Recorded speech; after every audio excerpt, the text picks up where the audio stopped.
Estamos na lição de número 10. Já estamos avançando para a parte final deste trimestre onde aprendemos lições maravilhosas, muito especiais para o nosso dia. Nós vamos, a partir desta lição, considerar um ponto muito importante que será trazido nesta lição e também na próxima lição, na lição de número 11, que é a questão do casamento, a questão do matrimônio.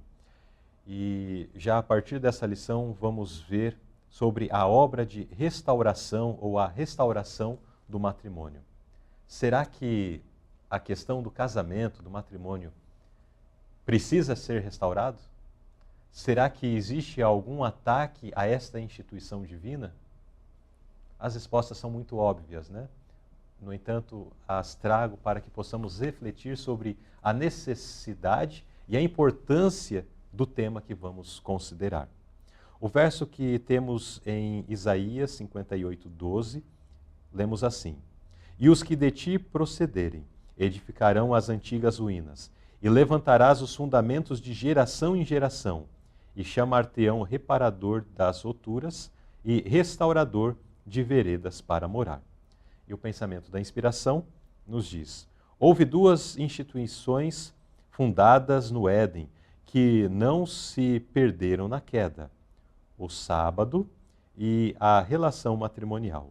Quem quer que, por preceito ou exemplo, diminua o dever de guardar estas duas instituições, torna-se inimigo tanto de Deus quanto do ser humano, e está usando a própria influência e os próprios dons que Deus lhe deu para estabelecer um estado de confusão e corrupção moral.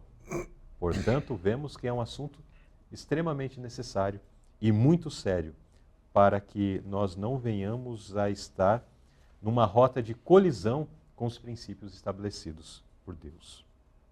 Vamos ao primeiro tópico, a unidade familiar.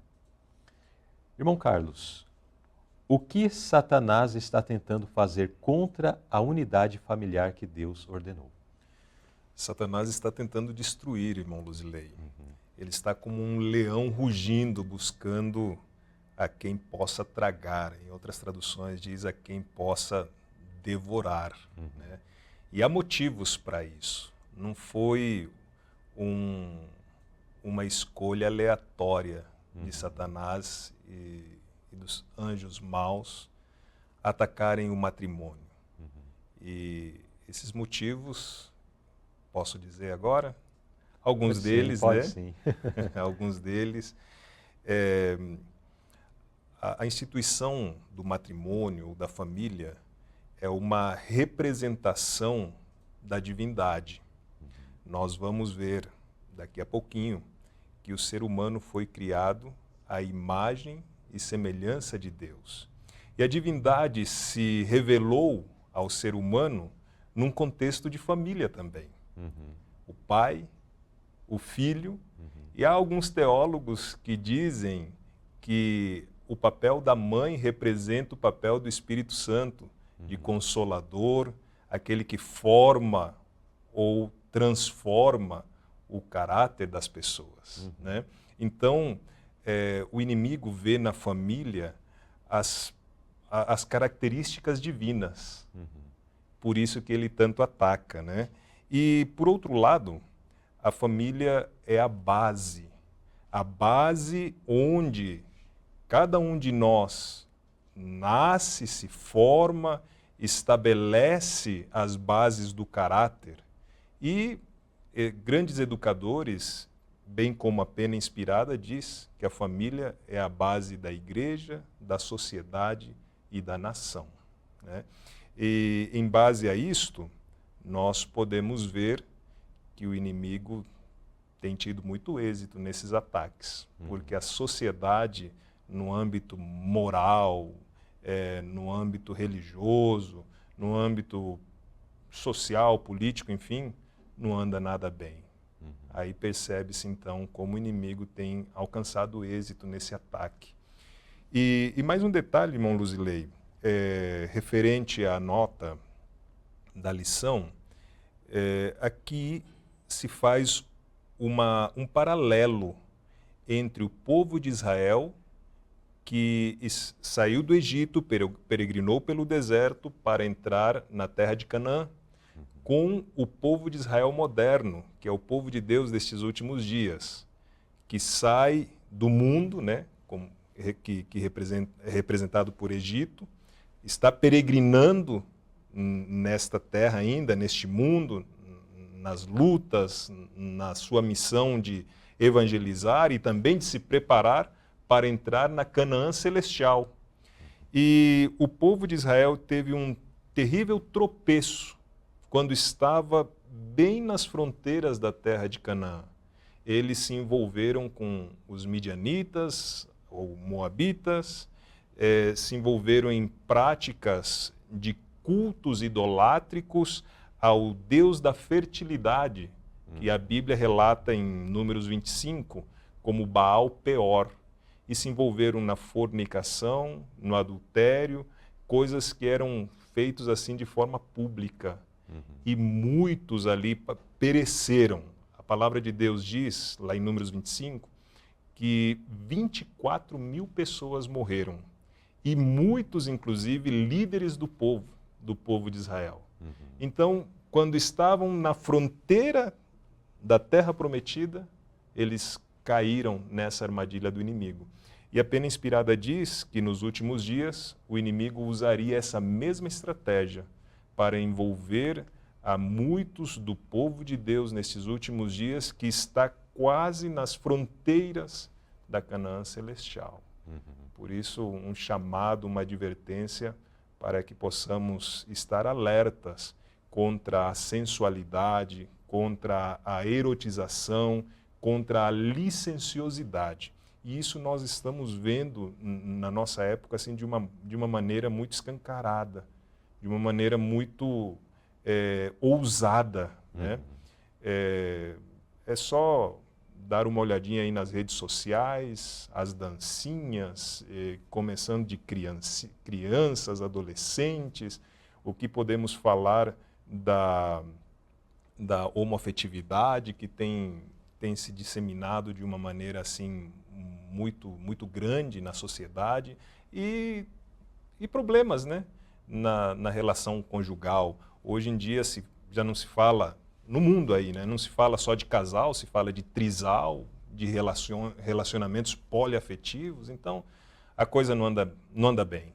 Vemos aí o inimigo alcançando grande êxito nesse sentido, irmão Lusley. O irmão mencionou algo que acontecendo, ou o inimigo alcançando sucesso no núcleo familiar, ele alcança sucesso na destruição da igreja e da sociedade, né? Claro. Porque o irmão mencionou que a família é a base da igreja, é a base da sociedade.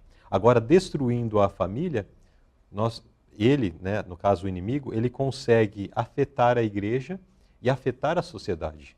Fragiliza todo o contexto, né? E, enfim, surgem questões de enfermidades, questões de sociedade, as questões as mais diversas como problemáticas no mundo. Estava tentando achar uma analogia, né, para exemplificar isso. E uma que me passou pela mente, não é perfeita, e é bem falha, mas eu acho que vai funcionar. Alguém tem um carro e fala, eu quero fazer esse carro parar de funcionar. Se ele tirar um farol, o carro vai parar de funcionar? Continua funcionando sem farol. Se ele tirar o vidro, se ele arrancar uma porta, se ele tirar um banco, se ele tirar essas peças, o carro ainda continua funcionando. Mas a família não são essas peças assim. A família nós poderíamos dizer que seria praticamente o motor do carro. Né? A Pena Inspirada diz que é o coração da sociedade. Então é o coração, no carro o coração é o motor, Sim. né? Tira o motor do carro, pronto, não funciona mais. É isso mesmo. Então é algo que destrói uma família, o impacto sobre a sociedade, o impacto sobre o meio em que aquela família está inserido é instantâneo, é imediato. Com certeza. E a depender da situação desenvolvida, esse impacto é longo, é duradouro e muito, muito terrível, né? Marcam as pessoas para o resto da vida. Sim. Não quer dizer que Deus pode reverter situações de famílias afetadas, inclusive pelo divórcio, ou ajudar os filhos que foram marcados, né, com essas feridas muito grandes de ver a sua família desfeita, tendo que decidir com quem morar, enfim, naquele fogo cruzado. Deus pode fazer uma obra de restauração, mas desde que haja abertura para isso, né? Sim, desde que haja abertura, mas o ideal ninguém, tenho certeza, que para ninguém a gente recomendaria, não, vai ser fácil, pode ir tranquilo que depois se resolve. Não. Se você tem a oportunidade de restaurar ao invés de acabar com tudo, o melhor caminho é a restauração, com certeza. Certo. Bom, dentro desse contexto onde o inimigo está trabalhando ferozmente para destruir a família, nós encontramos meios pelos quais Deus tem usado, né, para impedir a destruição da família. E aí temos a pergunta B. Como os mensageiros de Deus têm procurado impedir as punições causadas pela destruição da unidade familiar? Ou poderíamos dizer, como os mensageiros de Deus têm procurado impedir que uma situação de separação, de destruição do núcleo familiar aconteça? Sim. Fazendo a obra do profeta Elias. Na realidade, é a última profecia do Antigo Testamento, lá em Malaquias, capítulo 4, versos 5 e 6. Né? É uma profecia de restauração, porque Elias foi um reformador e trabalhou para restaurar a comunhão do povo de Israel com Deus. E esta obra profetizada especialmente para os últimos dias, antes que venha o grande e terrível dia do Senhor, envolve a família, porque diz, converterá o coração dos pais aos filhos e o coração dos filhos aos pais. Então, o povo de Deus, nós vamos ver um pouquinho mais à frente, no próximo tópico, que o povo de Deus representa esse Elias hoje e precisa dar mensagens de restauração para a família, né? Precisa ajudar as famílias nesse trabalho de proteção e também de restauração da instituição do matrimônio, da família. Certo. Muito bem, então nesse primeiro tópico nós entendemos sobre a questão da unidade familiar estabelecida por Deus, a qual o inimigo está a todo custo tentando destruir. Mas nós, como povo de Deus, devemos estar agindo na contramão do mundo, né? Estar procurando a restauração, agir como ali então foi mencionado na profecia de Malaquias.